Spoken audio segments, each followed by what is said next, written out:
दोस्तों, स्वागत है अपना मोटिवेशनल कट्टा चैनल में, जिसमें आपको मोटिवेशनल कहानियों के साथ यहाँ पर आपको मॉरल स्टोरीज से मिलने वाले ज्ञान से रूबरू करवाया जाता है। यहाँ हम आपके लिए ऐसी मोटिवेशनल स्टोरीज लेकर आते हैं जिसे सुनने से आपके जीवन में न सिर्फ एक सकारात्मक बदलाव आता है, बल्कि आप अपनी जिंदगी में वो सब कुछ हासिल कर पाते हो जिनकी आपने कल्पना की थी। यहाँ हम आपके लिए मॉरल स्टोरीज भी लेकर आते हैं। हर कहानी में एक सीख जरूर छुपी होती है, जिनसे आपको बहुत कुछ सीखने को मिलता है, जो आपकी जिंदगी में बहुत काम आती है।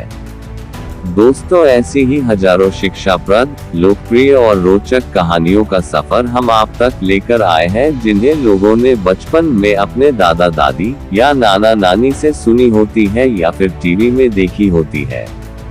लेकिन यहाँ पर आपको ऐसी बहुत सी शिक्षाप्रद, लोकप्रिय और रोचक कहानियाँ मिलेंगी जिसे शायद ही आपने कहीं सुनी होंगी। तो पढ़ते रहिए ऐसी कहानियाँ और सीखते रहिए एक नई सीख। साथ में ऐसी शिक्षाप्रद कहानियाँ अपने दोस्तों को भी शेयर करते रहिए। एक बार महात्मा बुद्ध अपने शिष्यों के साथ तीर्थ यात्रा के लिए जा रहे थे। चलते चलते रास्ते में एक गांव आया। महात्मा ने कहा, आज का विश्राम इसी गांव में करते हैं। ये कहकर शिष्यों सहित उस गांव में चले गए। गांव के लोगों ने महात्मा को देखा तो बड़े प्रसन्न हुए और महात्मा के लिए बहुत अच्छा आसन लगाया। सभी अपने अपने घरों से अच्छा पकवान बनाकर लाए। रात होने पर सभी बच्चे, बड़े, स्त्रियां महात्माओं के पैर दबाने लगे और आराम से बैठकर ज्ञान की बातें सुनते रहे। सुबह हुई तो महात्मा बुद्ध ने गांव वालों से कहा, अच्छा अब हम चलते हैं, आप सभी हम जाने की अनुमति दे। गांव वालों ने कहा, महाराज एक दिन तो और रुकिए। लेकिन महात्मा ने कहा, नहीं बच्चों, अब हम जाते हैं, कभी फिर आएंगे। ये कहकर महात्मा चलने लगे और चलते हुए महात्मा बुद्ध ने गांव वालों को वरदान दिया और कहा, सबके सब उजड़ जाओ। ये वरदान देकर महात्मा चले जाते हैं। चलते चलते शाम हुई तो महात्मा एक दूसरे गांव में पहुंचे।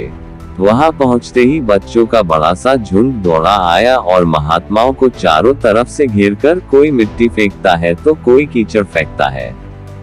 शोर मचाने लगे। महात्मा लोग बड़ी मुश्किल से उनसे पूछा छुड़ाकर एक जगह गए और जो अपने पास फटा पुराना कंबल था बिछाकर बैठ गए।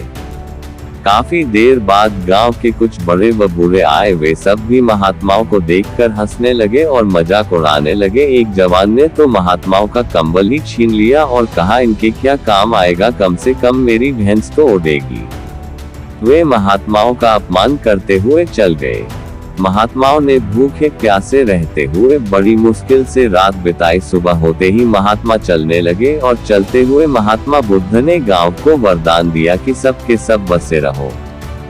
गांव से काफी दूर जाने के बाद जंगल में एक तालाब आया और कुछ फल के पेड़ नजर आए तो महात्मा बुद्ध ने कहा, बच्चों यहाँ थोड़ी देर विश्राम करते हैं। वहाँ महात्मा लोग फल खाते हैं और तालाब का शीतल जल पीते हैं। तब एक शिष्य ने कहा, महात्मा क्षमा करें, हमें एक बात खटक रही है, आप नाराज न हो तो हम पूछ सकते हैं। तब महात्मा बुद्ध ने कहा, बोलो बच्चों, क्या जानना चाहते हो। शिष्य ने कहा, महात्मा, जिस गांव में हमारी अच्छी सेवा हुई वहां के कितने अच्छे लोग थे, उन लोगों को तो आपने वरदान दिया कि उजड़ जाओ, और जिस गांव में हमारा अपमान हुआ उन लोगों को आपने वरदान दिया कि बसे रहो। ऐसा क्यों महाराज। तब महात्मा बोले, देखो बच्चों, पहले गांव में कितने अच्छे विचारों के आदमी थे। वह आदमी उजड़ जाएंगे तो दुनिया के कोने कोने में फैल जाएंगे और जहां भी जाएंगे सभी को अच्छे विचार सिखाएंगे। इसलिए मैंने उनको उजड़ जाने का वरदान दिया।